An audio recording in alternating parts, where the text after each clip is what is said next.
Let's call this meeting to order, and we'll start with our lovely COVID prologue.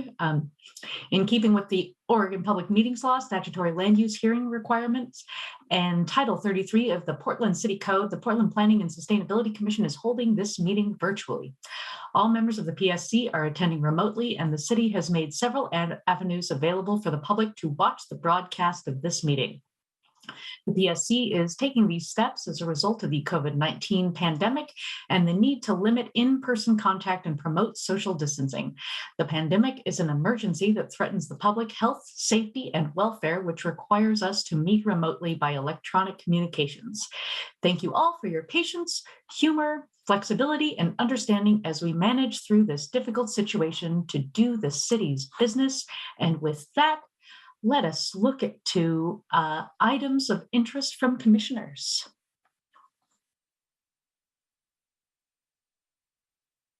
Katie.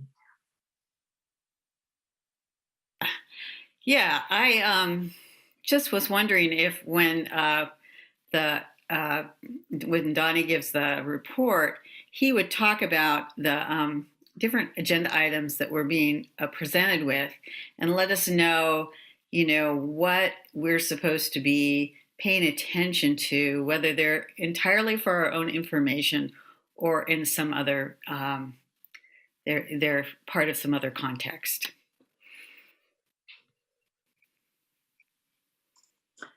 Thank you, Katie. And that's Anyone else? Anyone else? Okay, and before we go to the director's report, and I don't know if it is Donnie or Eric. It is Eric. Just a note that the BPS Internal Racial Equity Progress Report that was noticed as part of our original agenda has been pulled from this agenda to be re-added at a future time. Eric, can I invite you to do the director's report? Thank you. You already noted the first thing, which is that we pulled that agenda item, and we'll work with you to get that back on. We know that that topic is important. The second update I had was the RIP 2 hearing on amendments is on May 19th, with a vote expected on that package by the 1st of June. And as you know, the state deadline for that package is July 1st, so that'll be in effect fairly soon.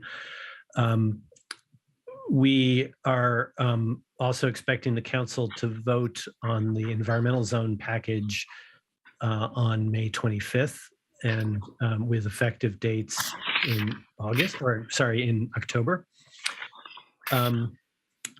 I also want to let you know that we're looking towards getting back to a true hybrid situation with the PSC being in the commission room, and we're looking for late July for that, and the timing is based on the 1900 building being reopened officially at that point, and when the public would be routinely allowed into that building. Both the PSC and the public would still have the option to continue individually via Zoom, so I want to make that clear that we're not forcing all commissioners to be present in person, but the option to be present will occur starting in July. So stay tuned for that. I know that some of you are very excited by that, and we'll be seeing how that works out. I'll also mention, just while I'm on this topic, that currently we do also, in the notices that are going out, we give people the option to let us know if they do need help with electronic access. There's the option to actually come to the city building and do the commission electronically that way as well, and that was added recently. It's essentially as an accommodation. All right, back to you. Thank you. And Katie, to your, Donnie, please. Thanks, Steph. Hi, PSC, Donnie Oliveira, he, him pronouns for the record. Katie, to respond to your question about setting up the agenda, the items and how they relate to you all, it is our intention that going forward, as we set up these items, we'll provide a little bit more context for whether it's a briefing for situational awareness, if it's going to be a hearing, presentation, the different elements that we're bringing to you and how they fit into the larger picture, both at BPS and the general city's work plan. So we certainly are aware that that's added context that we can be providing, and it's our hope to start doing that soon. Oh, okay. Thank you. I appreciate that. And now let us go to consent agenda, consideration of minutes from April 12th. Does anyone care to make a motion to approve the consent agenda? I make a motion to approve the consent agenda. Thank you, Valeria. And a second? I'll second. Great. We all raise virtual or real hands.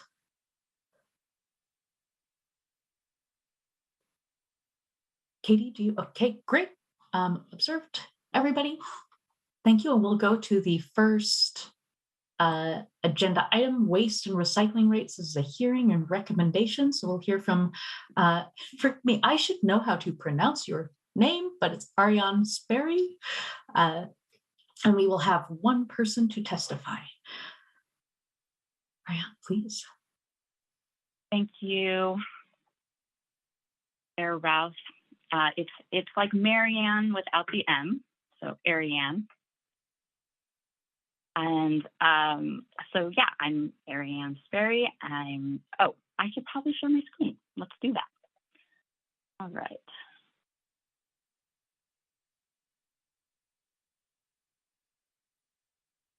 Can you guys see that?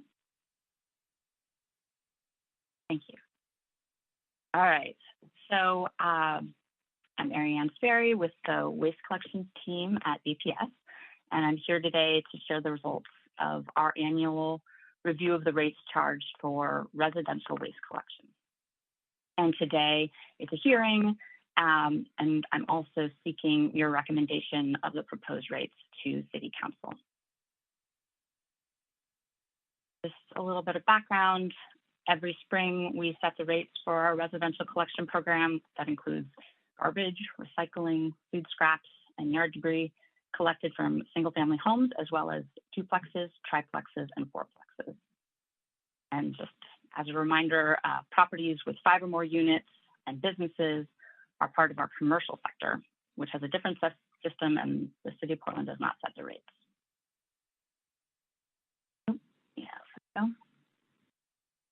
So throughout the year, haulers submit reports with their tonnage and revenues, and then at the end of the year, submit detailed financial records from the previous calendar year, which are reviewed by a CPA. And then using the previous year's costs as a base, we add in fuel, wage projections, inflation, as well as changes in the tipping fees. It's important to note that all of these cost projections are applied to the actual costs of providing the service and not across the board to existing rates. So we do see reduced operating costs can mitigate the effect of upward inflationary pressure on the rates. And the rates are designed to allow haulers the opportunity to recover the cost of providing service, plus a target operating margin of 9.5% and a 5% franchise fee paid to the city. And then the smaller garbage service levels are discounted a bit to incentivize waste reduction and recycling, and we add a disincentive premium to the larger garbage sizes. So let's look at the primary rate drivers this year. The regional fees that are charged to unload material at Metro's transfer stations will increase 7%. Fuel costs for the biodiesel and the compressed natural gas that haulers use in their trucks are anticipated to increase 18%. Wages are projected to rise about 5%, and inflation is forecast to be around 7% on an annualized basis. And then offsetting those increases are improved recyclable materials markets. So you will remember that when global recycling markets shifted in 2017, lower prices for recycled material and higher sorting costs resulted in significant charges when the haulers dropped off their recycling at the material recovery facilities. And this year, the demand for recyclable materials has improved, and we're seeing lower processing charges to haulers. actually significantly different.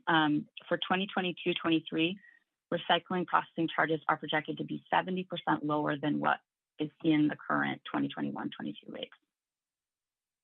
And then, as you know, several years ago, haulers invested in new trucks to comply with BPS's requirement to buy cleaner trucks that emit significantly less air pollution. And as those trucks depreciate over time, those costs are continuing to come out of the rates. How does that all shake out? Rates are proposed to increase by 1% or 35 cents per month for the most popular service level of the 35-gallon garbage roll cart. In addition, you can see at the bottom of the slide, this year we also propose an increase to the terrain fee. So the terrain fee is applied in areas of Portland's hillier west side, where low street connectivity, larger lots, and narrow winding roads increase the cost to collect garbage recycling and composting. And so due to the increases in the fuel costs and wages I mentioned before, we need to bump the terrain fee up 30 cents, which is 7%, to $4.85 a month. And that's what I have for our rate proposal, but I wanted to address a few questions that commissioners had when we came to you for the April 12th briefing. So let's see here. You asked about residential waste collection rates over time. So there's a little more information. Portland residents and Portland haulers, I think, are each doing their part to keep our garbage and recycling rates low. Portland residents are continuing to recycle and compost most of their waste, which saves expensive tipping fees at the transfer station. And so this slide shows the rates over the past 10 years. But then if you adjust for inflation, and this is just the 35-gallon roll cart, which is the most popular service level, the pattern is the same for all of the rates. You can see Portland haulers are continuing to find operational efficiencies and provide high quality service at a price that beats inflation over time. And then the other question you had was about customer subscription trends. So 10 years ago, over 10 years ago, at the end of 2011, Portland added weekly collection of food scraps in our composting bin and switched garbage collection to every 2 weeks. And many Portlanders loved having double the yard debris service and the ability to put their food scraps to productive use. The program change also reduced garbage capacity, and over time, some households have found they need a bigger garbage bin. So while BPS does have policies to encourage waste reduction and recycling to meet Portland's climate goals, we also support residents in choosing the garbage service level that best meets the needs of their household. And so you can see that there has been a shift. And then commissioners had a number of other topics that were raised. Since this hearing is focused specifically on residential garbage and recycling rates, BPS staff is planning on scheduling follow-up discussions on these topics that are listed here. These are really important topics that we're excited to address at a better time. So electric collection vehicles, there's a lot of interest in that, and we've got a lot to share with you on that. Advancing equity and diversity in the waste collection system, that's another important topic that I would love to give you an update on. And then culturally relevant waste reduction outreach and education was another one that was raised. And so in terms of next steps, I'm seeking a vote today to recommend the rates to City Council. The rates will be considered by City Council on May 18th at the utility rate hearing, and if adopted, they'll take effect on July 1. And now if you have any questions, I'm happy to answer them.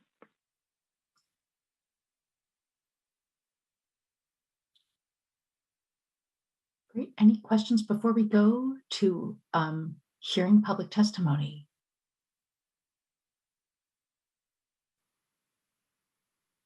Okay. We have Should I stop sharing then? Oh, yes, please, if you don't mind. Thank you. And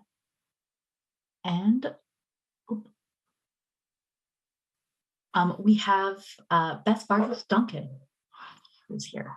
Beth, take it away. Welcome. Good afternoon, Chair Routh and members of the Commission. I'm Beth Vargas Duncan, the Regional Director for Oregon Refuse and Recycling Association. And in that capacity, I represent the Portland Haulers Association, which we call PHA. Every Portland hauler providing residential garbage and recycling collection service is a member of PHA. The majority of PHA members are family companies, and nearly all of those family companies are women-owned, which is a point of pride for our industry. PHA members are committed to their service to the people of Portland and to meeting rigorous standards for health and safety while providing city residents with affordable, efficient, and environmentally responsible operations. The commitment has been seen and felt during ice storms, fires, smoke, and service never has halted through COVID, unlike what has happened in other states. We've also been committed to our partnership with the city and this commission. Together, we've built a progressive residential franchise waste collection program that is a model for recycling and assures every resident in the city has access to the same service no matter where they live. In response to listening to the needs of the industry and seeing an opportunity to create pathways for more women and people of color to enter the waste management workforce, we partnered with the City of Portland, Work Systems, Southeast Works, and Interstate Trucking Academy to develop the Driving Diversity in Portland training program. I want to thank Commissioner Bell for his leadership in identifying this opportunity and connecting us with Work Systems. During our first year, we've trained and graduated about 40 Oregonians who are now qualified to drive recycling and garbage trucks, a highly skilled job for which PHA members pay family wages with benefits. I share this because we probably don't share this kind of information enough, and we want you as commissioners and residents of Portland to know about who we are, our values that align with our communities, and our commitment to serve the people of Portland with quality services at a reasonable cost. And now to talk about rates. Ariane already explained, but PHA members are highly regulated by the city, and each year we engage in a robust rate review process, which we support and is important for the integrity of the franchise system. And also so the people of Portland know they're getting a service at a rate that is fair. Through this process, PHA members work cooperatively with the city, providing very detailed financial information, as staff explained in their report. PHA believes the rate review and setting process has the right balance of independent review and transparency to assure reasonable rates for the haulers and for the Portland customers that we serve. We support the rate adjustments as Ariane city staff has presented today. We ask that the Portland Planning and Sustainability Commission recommend that the Portland City Council adopt the rates as presented by city staff. We look forward to partnering with the city in the future, and PHA members appreciate the opportunity to serve Portland. I'm also available to answer any questions. Way to be, thank you. And way to be exactly at 3 minutes. Thank you. And that concludes our public testimony. Thank you very much for being here. And I'll just say before we do further discussion, consideration of a vote. Ariane, thank you for being responsive in our questions and translating them to maps. Our graphs, the one that adjusts for inflation was particularly helpful to me. So I really appreciate that. And so before us is potentially a recommendation to adopt the proposed rates. Are you ready for a motion? I move that we adopt the rates as presented. Great. Is that good enough? Thank you, Katie. Can we make a comment during our vote? Sorry, I thought this was. Yes. Yeah, okay, then I'll. Yep. We'll have if there's a second, then we can open it up for discussion. I second. Great. Thank you very much, Valeria. Comments, thoughts, Oriana? Yeah, I'm curious. Ariane noted that there was follow-up that was requested, but it is a little unclear to me when we will get that follow-up, and I'm not sure I'm comfortable voting until I better understand the equity implications of different haulers, and some of the other questions that came up, which is not to say I'm oppositional here, but those questions do help inform my position.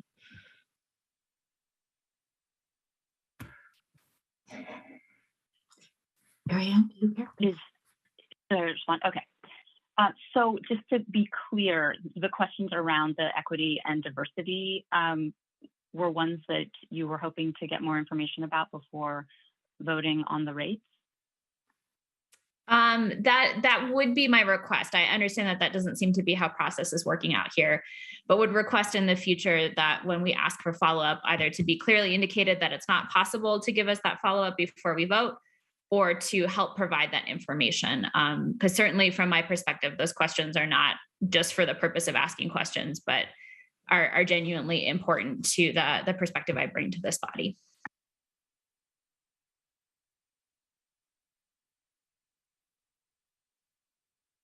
Donnie, did you want to respond? Yeah, thanks, Ariane. And Ariane, thanks for acknowledging that we had signaled to this commission. Initially, we wanted to pull that information together. The topics that were requested are so robust and required a lot more staff to be involved, that the amount of time to put that information together to really give a full story about the outreach, the EVs, and sort of the history of the hauler system was just not realistic in the tight time frame to get the rates turned over. And the reality is that we actually have a much more robust program. The franchise review is coming up next fiscal year. That'll allow us to actually evaluate some of those things about the franchise system and address those topics a little bit more thoroughly in terms of the commission's ability to influence and have a conversation about how that shapes the rates. In this particular moment, the rate program for the franchise is sort of structured as in a contract form. And so the opportunity for us to use it to tweak things isn't as fluid as it might seem, I guess is the best way to put it. But there is going to be an opportunity. We want to come back to this body with to answer the questions that you all had posed at the last meeting, to tell a more rich story about where the program's at, where it's going, and the implications around equity and culturally competent outreach. Thank you. That's helpful. And I'm comfortable voting knowing that we will have kind of more robust opportunities to engage. I do just want to note for the record that I think that will be very helpful for future rate conversations, because this body has typically just been like a box check for the rates. And there's, I think, a lot beyond in the waste system that's worthy of discussion. So thanks for bringing that. Yeah, just so the rate methodology is pretty prescribed, and it is laid out in the franchise agreement. So that would be if you're interested in having a more in-depth conversation about how the rates are set, that would be when we would have that conversation. And so we are still working on the process and timeline for the franchise review, but we'll have more information this summer. So back when we have that. Thank you for that, everyone. And thank you for bringing that up, Oriana. And Valeria, and then Eli. Yeah. Thank you, Oriana, for bringing that up, because along those lines, in the projected inflationary increases, we have labor hours, which is great to see that this means an increase in wages to keep up with inflation. And I'm really, really happy to see that. And then the other area is fuel costs. And as we know, that is sort of, I would say actually, in our hands to do something about it. So I would like to just elevate the conversation about electric collection vehicles to come back, or to prioritize it in that timeline, because I think as we are thinking of how we can make changes for future costs, I think that's going to be a really important conversation to have, and one that we can make an impact in. So thank you. Yes, thank you. We do have information to share about that, and we intend and look forward to coming back to talk about it. Eli? Thanks. These are great comments. Thinking back on all the times we've had rates come to the PSC, it's reflective to think that the PSC usually has more interest in the topics of franchise agreements than we do about rates. And I don't think they happen at the same time of year, frankly.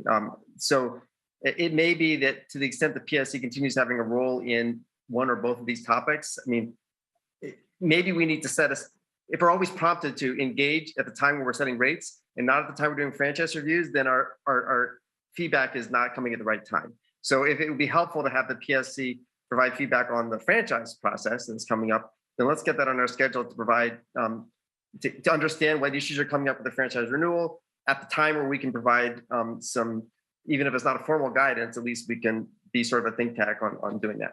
Thanks. Yeah, and if you recall the last time we had the franchise review in 2017, we did come to you guys and say, here are the guiding principles that we're putting forward, and you helped craft those and gave us some really important guidance as we launched the process. So yeah, I think that would. Yeah, and Eli, to validate your point, it is the franchise review moment that allows us to think about the structure of the franchises and how we, incorporate things like, wage standards, healthcare standards, fleet standards. So we would want to evaluate those things and get this commission's guidance on priorities and how we have those conversations with our hauler partners. Thank you. And just a note, in 2017, most of us were not on the planning commission, so we do not have a personal relationship to that process. So looking forward to engaging in that next year. Any other thoughts, comments before we move to a vote? Okay, Julie, please kick us off. Okay, great. Thanks. Gittemeyer. Yes. Larcell. Yes. Magnera. Yes. McWilliams. Yes. Shushitz. Yes. Spivak. Yes. Thompson. Yes. Routh. Yes. Okay. Great. Ariane, thank you very much for being here and for all your work. And we'll look forward to being flies on the wall on May 18th. Thank you. I'll work on a letter to pass to you guys. Great. Thank you. Thank you very much. It is still strange in a virtual environment. It's like, okay, goodbye, and a release. And to our next Earthquake Ready Burnside Bridge. And again, forgive me, Sharon DeLeo and Megan Neal. Yep, that is us. Thank you, everyone, for allowing us the time to come brief you today. My name is Megan Neal. I'm with Multnomah County. I'm the project manager for Earthquake Ready Burnside Bridge today, or Bridge Project. With me is Sharon DeLeo, our city liaison at the city. She might be coming back from a quick break. So I'll just talk a little bit about what we would like to share with you today. We are at a key milestone for the project. So we're eager to share with you the new information. So just a reminder, back in February of last year, the project published a draft environmental impact statement. In it contained a recommended preferred alternative for a seismically resilient Burnside Bridge. We call it the long span alternative. But after giving it some thought in regards to the overall cost of the project at that time, with COVID and everything happening, our county leadership asked the project team to look at ways to reduce the overall project cost. We were looking at increases in material costs, labor costs, supply chain issues. We also know that there is limited funding for infrastructure projects, and there's multiple mega projects in the region competing for limited funds. So they wanted to push us to find ways to ensure this project gets funded and gets built. Certainly we hear from the community asking us, can you build this faster? The earthquake could come at any moment. So we spent the last year looking at ways to reduce the overall project costs, and we have identified 3 that were recently approved by our Board of County Commissioners and our project team policy group. And we are now publishing them in a supplemental draft EIS that was published a couple of Fridays ago, April 29th. It is currently out for public comment for 45 days through June 13th. So we wanted to walk through with you the information that's in the supplemental draft EIS. Make sure you know how you can provide public comment or work with Sharon DeLeo on providing a letter for public comment, and then wrap up with some key benefits for the project, just as a reminder of why we feel like this project is important to the region. So with that, I just would like to hand it over to Sharon to maybe provide some opening remarks before we dive right in. Thanks, Megan, and thanks for jumping in and getting it started. So I'm Sharon DeLeo. I'm the PM for the city with PBOT's Major Projects and Partnerships Group. And PBOT is the lead bureau for the city on this project, and so leading the coordination between the city's bureaus.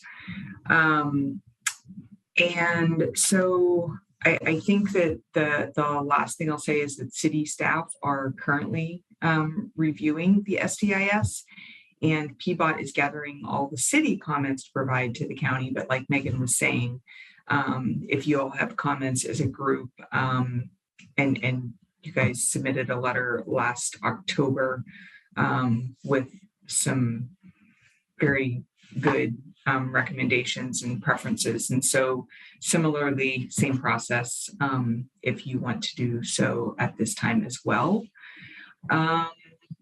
And then the last thing I think I'll say is that our council has been briefed, and our next council meeting is on track for July. And at that time, we will be asking council for approval of the STIS. And so I'm going to turn it back to Megan and team. Great. Thank you, Sharon. So I know sometimes there is turnover on staff boards such as these. So I will just quickly go over the purpose of the project in general and where we are with our overall schedule. I know we have briefed this group as recently as last fall. So just a reminder, our region is subject to some of the largest earthquakes that are out there, since we are within the Cascadia subduction zone. Over the last 10,000 years, we've experienced a number of magnitude 8 or 9 plus earthquakes. The intervals range between, say, 200 years and 800 years. But the science says that there's roughly a 1 in 3 chance in the next 50 years that we should have a major Cascadia subduction zone earthquake. And we're largely unprepared as a region. So our mindset we have as the county when we're approaching this project is that the earth, it's not a matter of if, it's a matter of when the big one is going to strike our region. Being Multnomah County, we are owners and operators of many of the downtown movable bridges, none of which have been designed to meet current seismic code. In fact, Burnside Bridge itself is along a regionally established lifeline route. There's only 3 of these lifeline routes over the Willamette River in downtown Portland, Burnside being one of them, the other 2 being owned by ODOT, the Markham and the Fremont.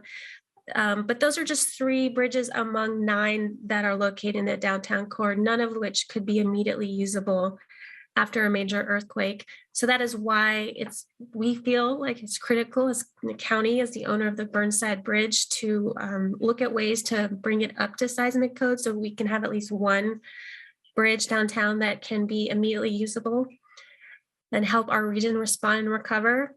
And one thing I'd like to point out with this graphic is that not many people know that the Burnside corridor itself actually is pretty resilient. If you look at the number of bridges and overpasses along the corridor relative to other emergency transportation routes, there are relatively few or that are seismically vulnerable.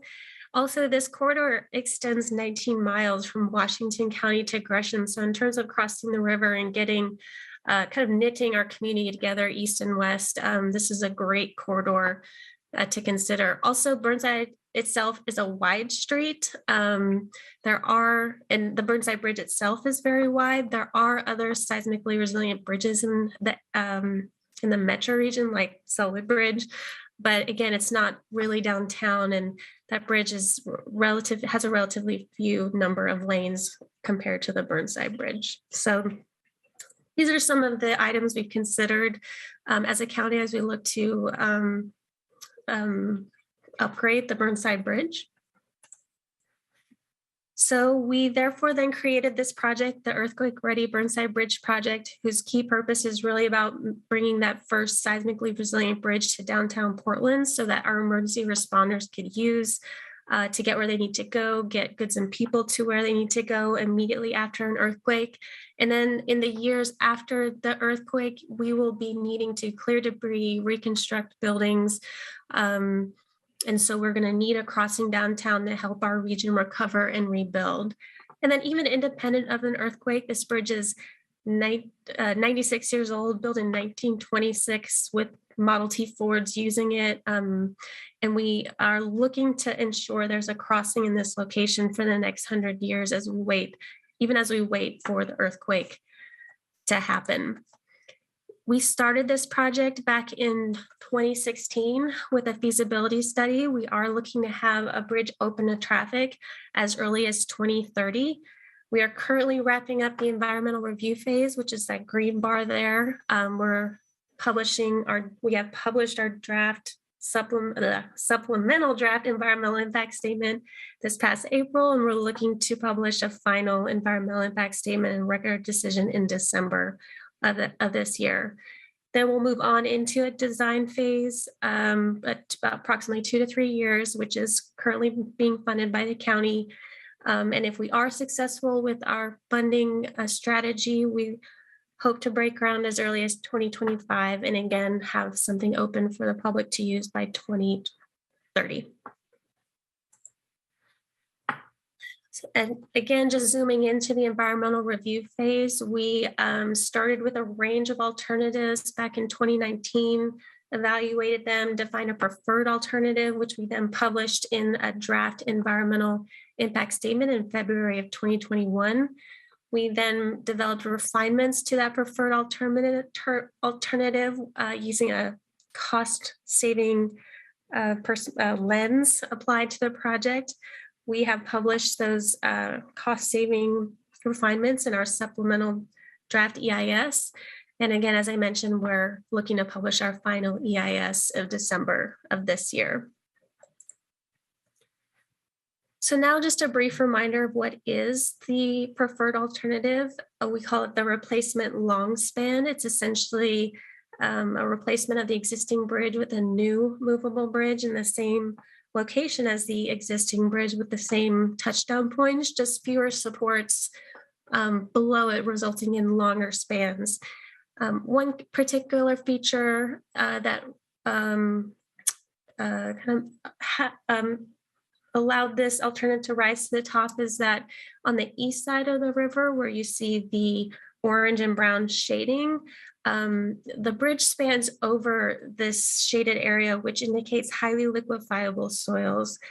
This alternative minimizes the number of foundations within this vulnerable soil to ensure it is more resilient during an earthquake. This adds complication, though, to the project, given that we would need to construct a longer span structure over so many of our adjacent infrastructure elements, such as the railroad, ODOT facilities, as well as Esplanade. So we're eager to move forward into design and continue to evaluate our options there. About a year ago, we were considering a variety of structure types for the long span alternative. On the top left of your screen, we looked at a tight arch type structure similar to the Savi's Island Bridge, as well as a cable stayed supported structure similar to the Tillicum Bridge, And then also the conventional girder style structure, similar to what's out there today. And then as we look towards cost saving measures, it turned out that 2 of the 3 that we recommended were related to selecting the bridge type at this time in the environmental review phase. And then the third one related to narrowing the bridge itself. So I'm going to walk through a little bit more detail about each of these 3. Now, the first one involves selecting the structure type for the west approach, which is over Tom McCall Waterfront Park on the west side. There's a couple of reasons why we selected this structure type as a cost-saving measure. One, it does bring the cost down by, or save the project approximately $20 to $40 million by going with this structure type. This structure type also provided open views of the city and downtown core, as well as the Portland, Oregon sign, which is something we heard was very important to the community as we were looking at the various structure types being considered. And then also we heard from the National Park Service, which has jurisdiction over impacts to historic districts, of which there are several on the west side. We heard from National Park Service that they could not permit any bridge with structure above the deck simply because it impacted significantly the views both into the historic district as well as out of. So this was an easy choice for us to move forward as part of our cost-saving measure package. The second cost-saving measure is the selection of the bridge type for the movable span. We considered 2 movable span types. On the left, we have an example of a modern vertical lift style structure similar to the Hawthorne Bridge or the Steel Bridge, and then also a bascule style structure, which is similar to what's out there today. And on the right, we have a modern version of a bascule style structure. Ultimately, we ended up recommending to go with a bascule style structures for similar reasons that we selected the the girder style on the west approach. It does save the project approximately $25 to $35 million. It does meet those permitting requirements as indicated to us by the National Park Service in terms of preserving the views in and out of the historic district, as well as responding to the community request to preserve the open views in general of the city, given that this bridge is in the geographical center of Portland. We've heard frequently that they would like the city to be on display, not necessarily the bridge in this particular location. Now, the last cost-saving measures is in regard to reducing the bridge width. The existing bridge today has 5 vehicular lanes of traffic, including 1 eastbound transit-only lane, as well as approximately 13 feet of a bike ped space, separated today with some delineators from traffic, the bike lane from traffic.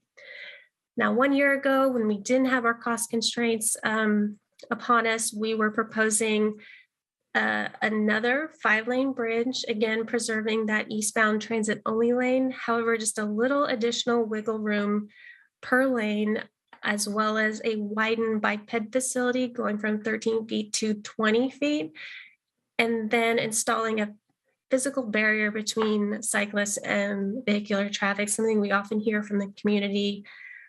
This bridge feels a bit unsafe to ride, given that it's a wide bridge and traffic seems to go pretty fast over it. So we thought that was a reasonable accommodation to make to increase the user comfort of using this bridge. However, once we needed to consider cost, we evaluated removing 1 vehicular lane from the bridge. This does provide the biggest bang for your buck in terms of cost savings. Realize it's approximately $140 to $165 million of savings. We also are proposing reducing the proposed bike ped space from 20 feet down to somewhere between 14 and 17. We'll arrive at a final width in the design phase. We thought this was a reasonable suggestion, given that 14 feet is the widest bike space on any downtown bridge that's out there right now, which is the Tillicum structure. And on the screen, you see the lane configuration that is rising to the top as the preferred option to move forward with. This is something that we have been working very closely with the city on, as well as performing extensive traffic modeling with both the city and Metro, looking out to the year 2040. One benefit about this lane option is that it provides an opportunity to implement a westbound transit-only lane in the future.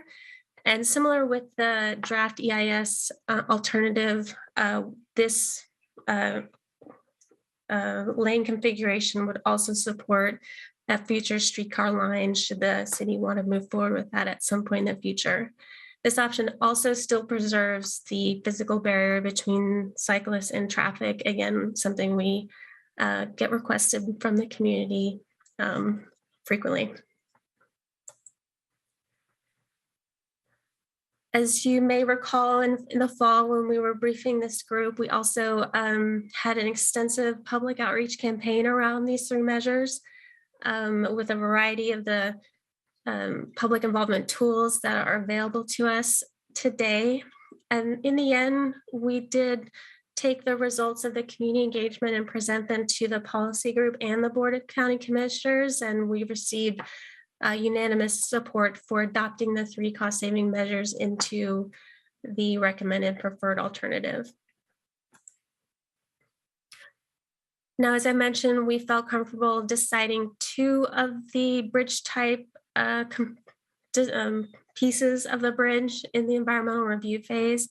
We are still, however, leaving the bridge type selection for the long span on the east approach into the design phase, where we will have a contractor on board who can help advise us about which structure type would be best to build and have the least impacts to the adjacent infrastructure, as well as is most cost effective. So we are still considering the tight arch, as you see on the left, as well as the cable stay, as you see on the right.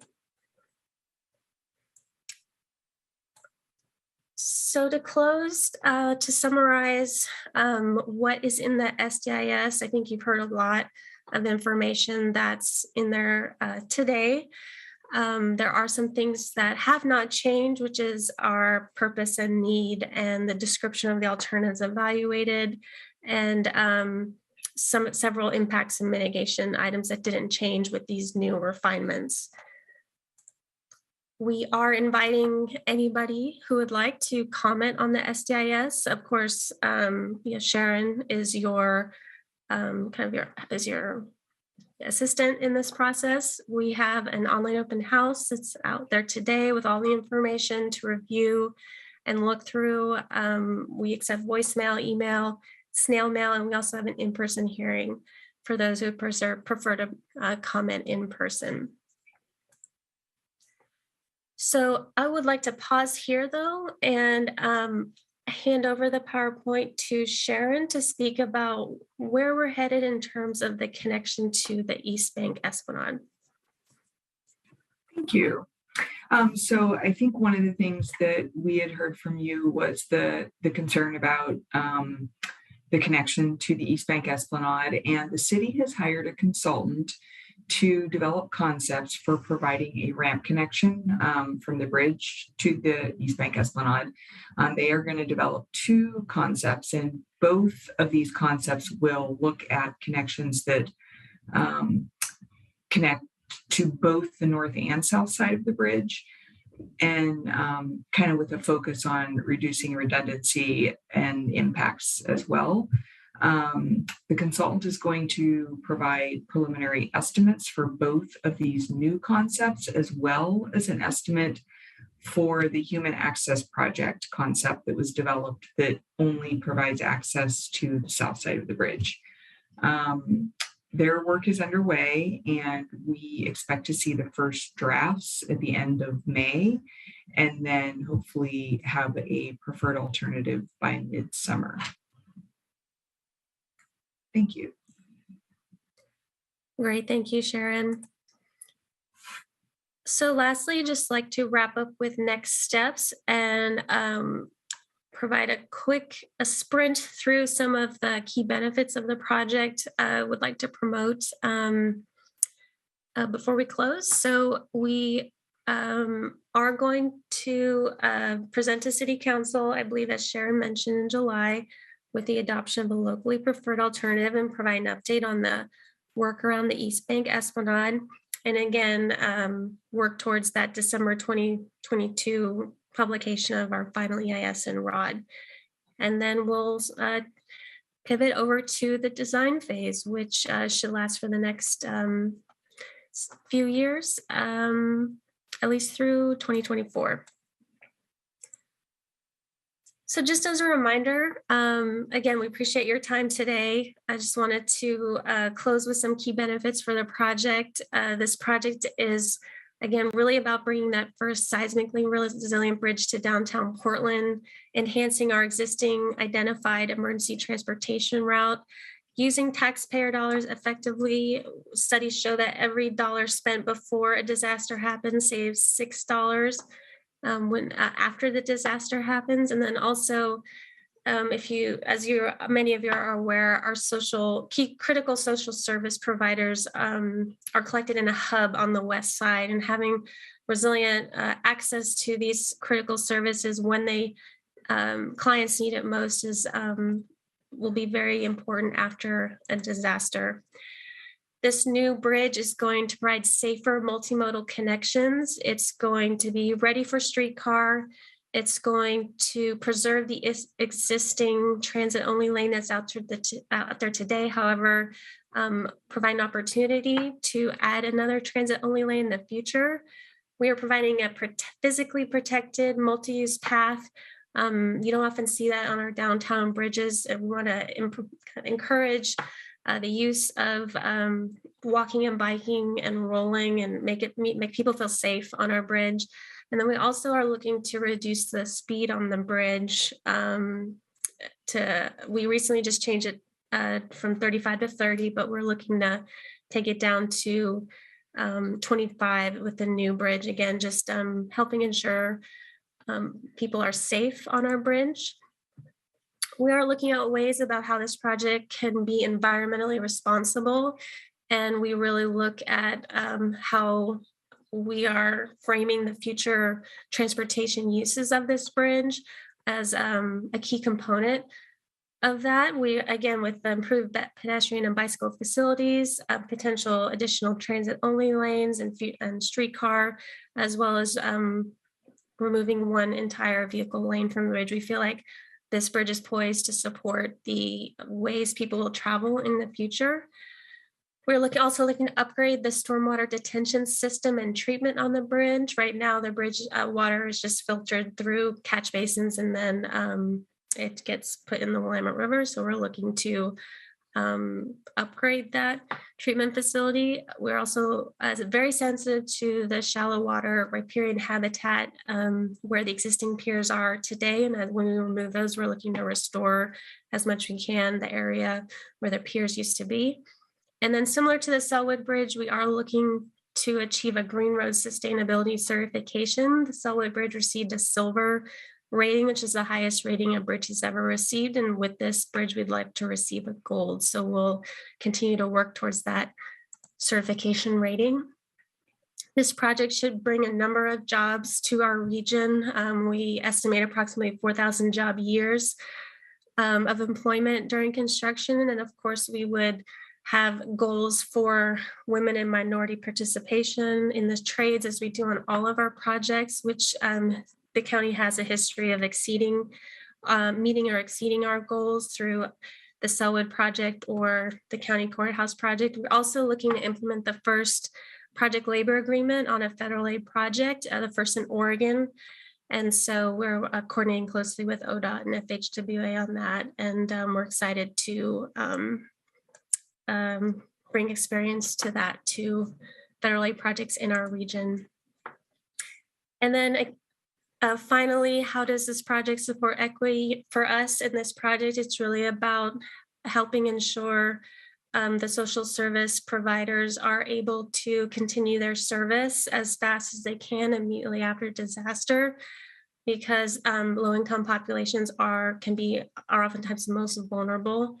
We want to ensure we have connections to these vital services, shelter, transit, and other facilities that can be up and running as soon as possible. As I mentioned before, we hope to provide safer, non-motorized vehicle transportation on our bridge.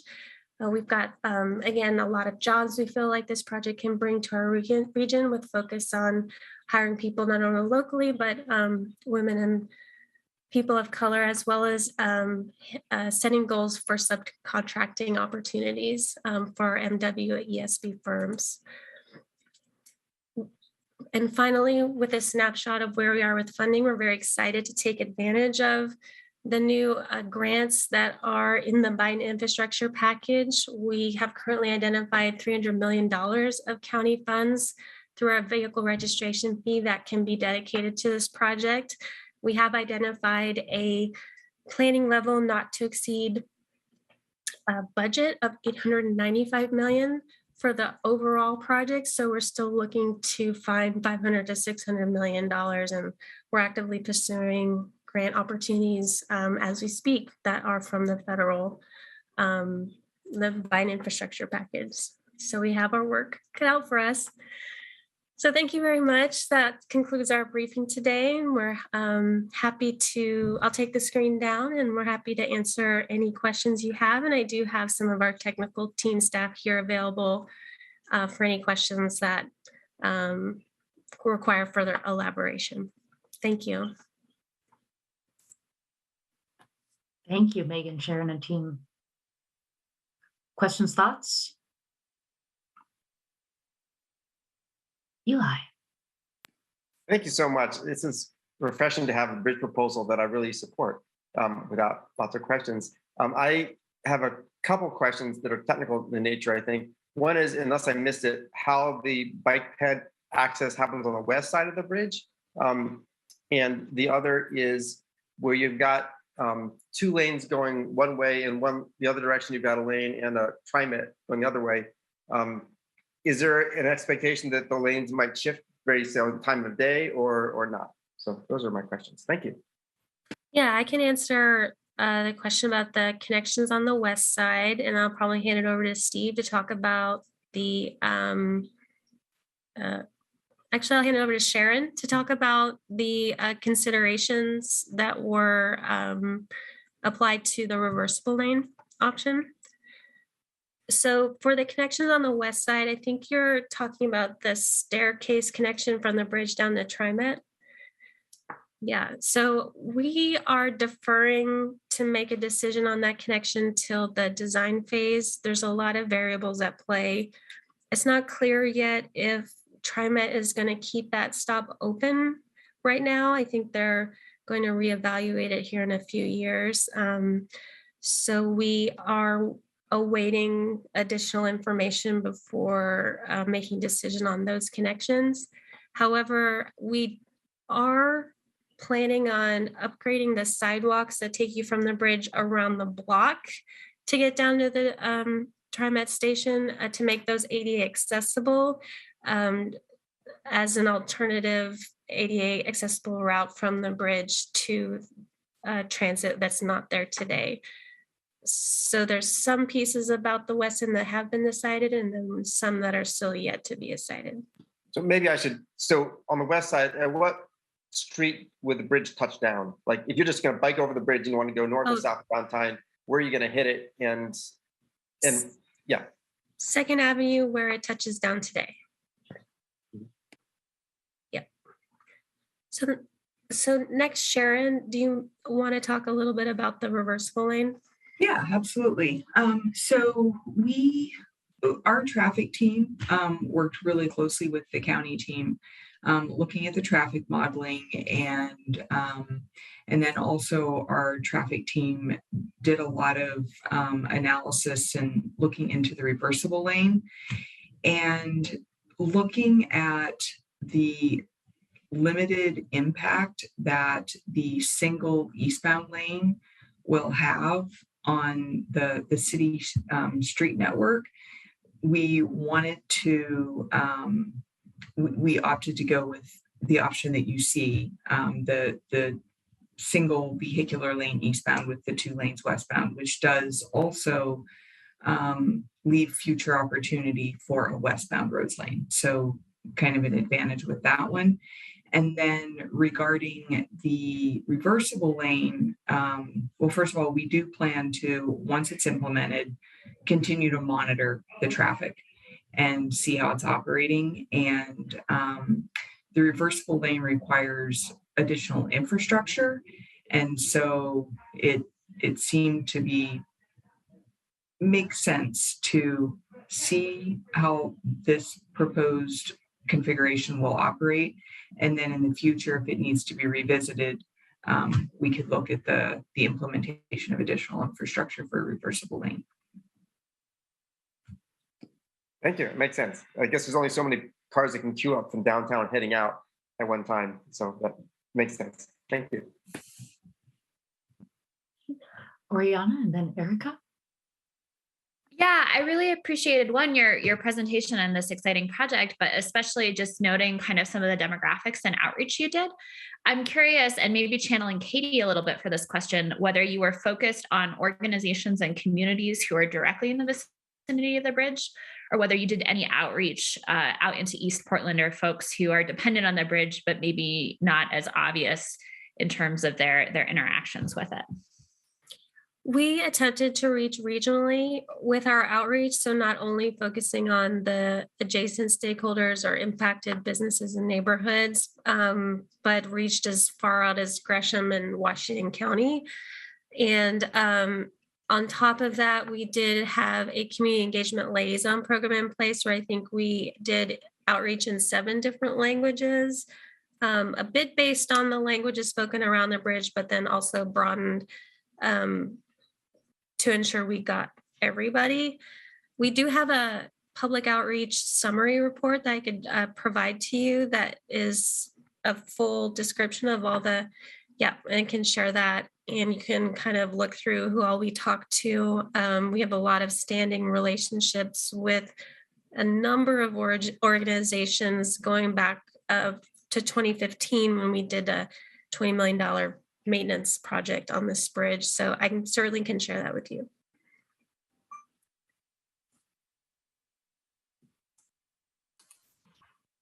Great, thank you. I'm just noting it down so that we can follow up with you on that.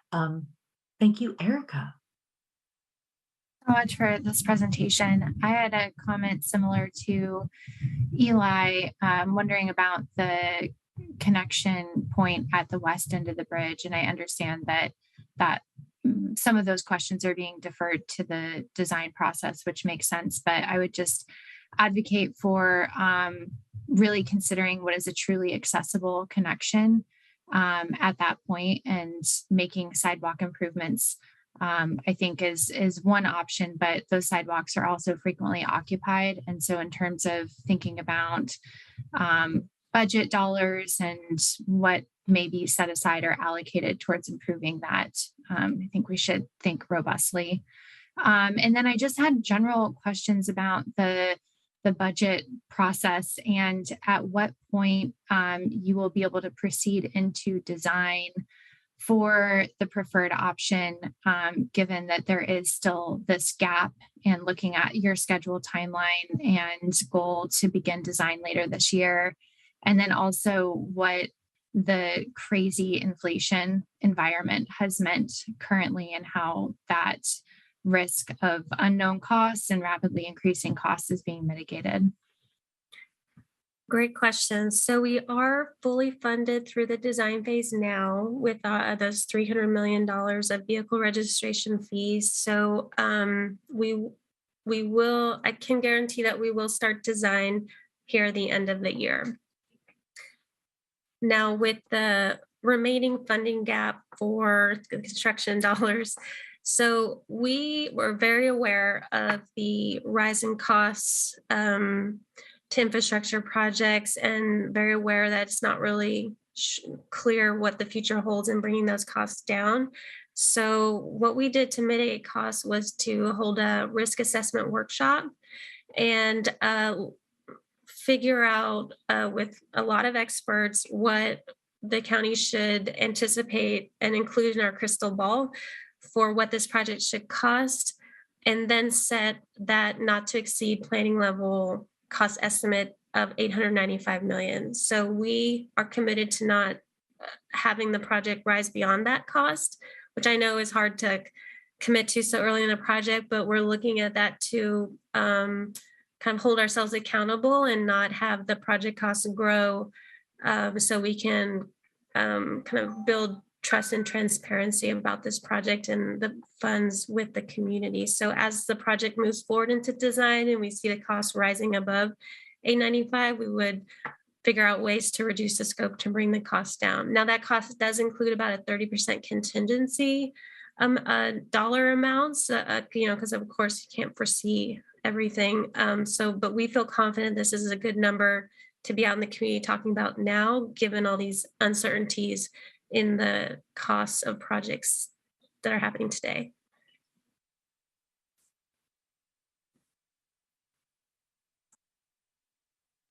Great. Thank you. Jesse, and then I'll swing in. Yeah, I just had, I was curious about on the presentation, there was one slide that talked a little bit about the various things you hope to do in terms of like environmental sustainability going forward. When is that going to come into the process? And is that something that like we'll be able to kind of just like see as it goes on, or are you going to release reports? I know you have the EIS, but usually after the EIS, I feel like then there's not a lot of conversation about it. That's a good question. I would like to invite Steve on answering that one. All right. Hi, everybody. I am Steve Drahota, the consultant project manager leading up the NEPA phase.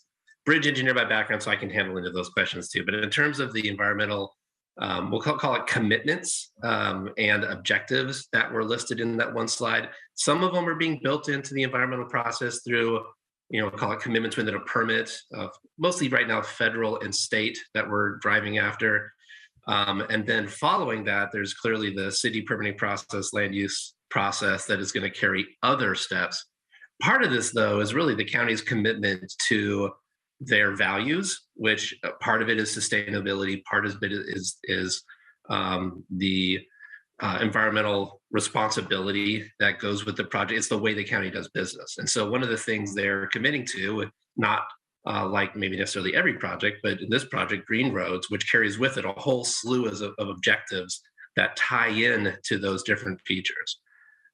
So we're really looking at sort of a balanced approach, largely based on the county's culture and largely based on the requirements from federal permitting and state permitting and local permitting to get there. So the county understands this bridge is at the heart of the city and in the heart of the asset of the Willamette River and the network of bicycle, pedestrian, and recreational facilities. So it's the hub of the downtown Portland core. And so there's also the acknowledgement of the eyes are watching this project. And so the good news is there's no reluctance to go forward and do that. It's a matter of how do you implement this with the cost constraints and the limited physical constraints and the functionality needed, since virtually every mode of transportation either crosses over or underneath this bridge. So that's frankly going to be one of the fun parts of the final design, is how do you web and weave all these things together, knowing that there are so many different interests that are at stake. And because of that, going back to the slide that Megan showed with the outreach, the project has literally reached out to over 150 different organizations to ask about those types of inputs. And so it's a matter of continuing forward with that during the final design process. So how is it going to happen? There's going to be a lot more committees, a lot more coordination sessions like this, and briefings to really make the project the best it can be for that $900 million mark, which sounds like a lot, but functionally, because of all of those cost drivers that everyone is dealing with, is going to establish some priorities. So a lot more to come during the final design phase. I'm so glad you invoked fun, Steve, because bridge projects can seem daunting, least from here, that, there's a small ribbon that carries a lot of hopes and dreams. And as that ribbon gets a little wider, it gets exponentially more expensive. And so I appreciate all of the work that has brought you to here, and to the funding questions, and that the county and the city are working together to try to find those funds. And I'll just and also that it's an earthquake ready. It is the one. It does feel, I think you had mentioned this, Megan, earlier, that it feels like we are on borrowed time, because in some sense we are. And so there is an urgency and also a desire to get it right. And so I appreciate the difficulty in managing those two things together. One thing I just wanted to mention, I appreciate talking about the ramp connections in our last episode. For the letter that we shared with y'all, we went back and forth with county and mostly city staff. He touched on the bike ped, and recognizing that 15.5 is the Tillicum Bridge, and just wanting to reiterate what I'm sure you already know, that when you introduce a hard barrier on one side, the perceived width is smaller just because of that shy distance, particularly for bicycles. So to the extent that we can get closer to 17, I will celebrate. And now I have soft shoed for a few minutes and just want to see if anyone else has thoughts. We have time. Gabe, we have not heard from you. If you have thoughts, hopes, dreams, anyone else with follow-ups? Thanks, Steph. I have plenty of thoughts, hopes, and dreams, but I think about this particular subject, I mean, the great presentation, and others have asked questions that came to mind. So I don't have anything right now, but thanks for thinking of me.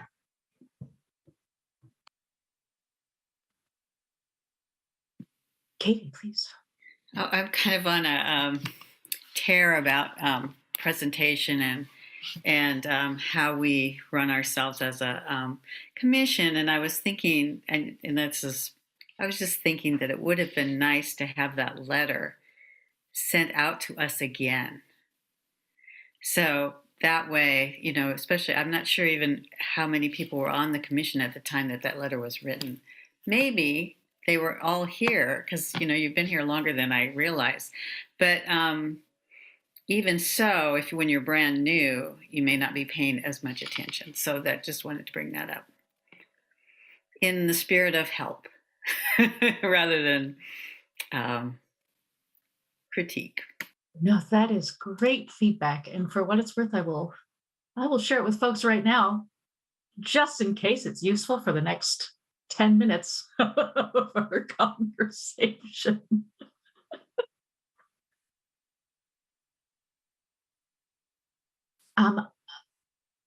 Other thoughts?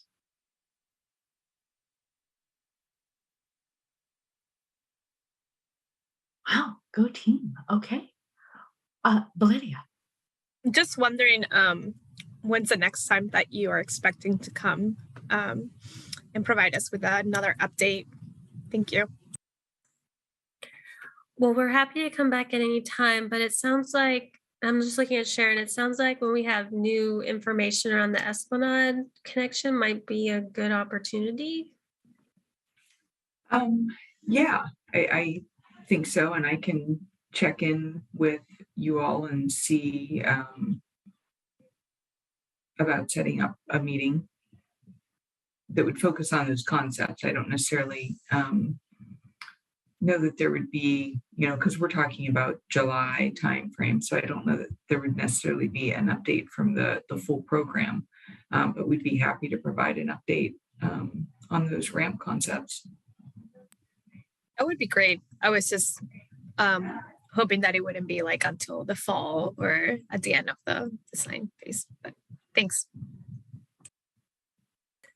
Yeah, and I'll just add, probably the next big decision for the project is the bridge type on the east long span.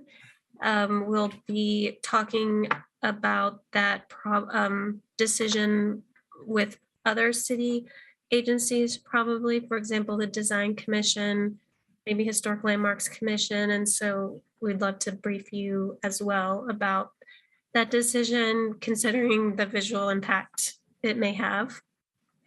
What would be the timing of that? Probably a spring of next year.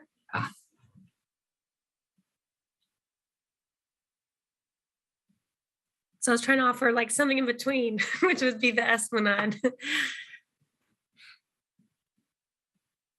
I think the Esplanade would be a great checking point, personally. Great. We can plan on that. And we can if fallish time frame works better, we've got some flexibility there. Will you please send us the slides that you shared today? I don't know if I missed them in my email. I'm looking. It's entirely possible, but if not, it would be great to have those. Thank you.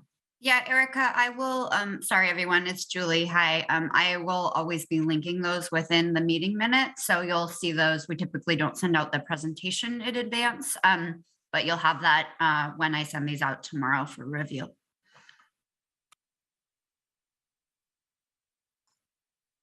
Excellent. Thank you all very much. I think we all have the gift of time before us.